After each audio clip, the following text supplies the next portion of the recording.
ఎక్కడైనా ఏ రాష్ట్రంలో అయినా ఏ దేశంలో అయినా ఈ ప్రపంచంలో రాచరిక వ్యవస్థను కాదని ప్రజాస్వామిక పాలన ఉండాలని వేలాది లక్షలాది మంది పోరాట యోధులై యుద్ధంలో ముందు భాగాన నిలబడి రక్తం చిందించి నేల కొరిగి ప్రజాస్వామిక పరిపాలనను సాధించుకున్నారు.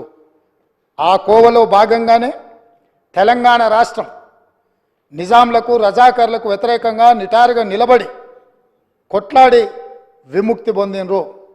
ఇదే కాదు, ఆనాడు కాకతీయ సామ్రాజ్యానికి వ్యతిరేకంగా సమ్మక్క సారలక్క వీళ్ళందరూ పోరాటం చేసి పన్ను కట్టమంటే పన్ను కట్టమని తిరగబడి త్యాగాలు చేసిన సమ్మక్క సారలమ్మ జాతర మనం ఈరోజు ఆదివాసి బిడ్డలు జంపన్న వాగులో తలార స్నానం చేసి అక్కడికి వెళ్ళి దేవుణ్ణి దర్శించుకుంటున్నాం.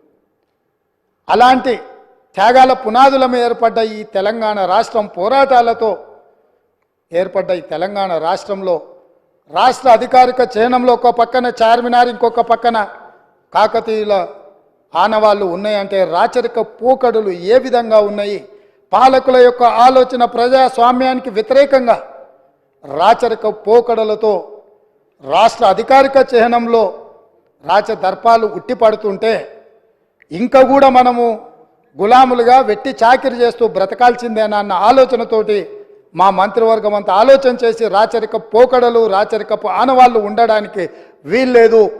ఈ రాష్ట్రం ప్రజాస్వామిక రాష్ట్రం.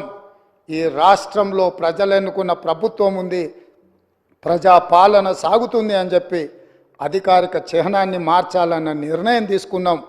ఆ నిర్ణయాన్నైనా వాళ్ళు స్వాగతిస్తారేమని చూసినాం. అధ్యక్ష, గవర్నర్ గారి ప్రసంగంలో ఈ అంశాలన్నీ కూడా ప్రస్తావించిన ఎక్కడ కూడా వాళ్ళ యొక్క సానుకూలత ఈ విషయంలో కనిపించలేదు అధ్యక్ష. అదేవిధంగా అధ్యక్ష, మనమందరం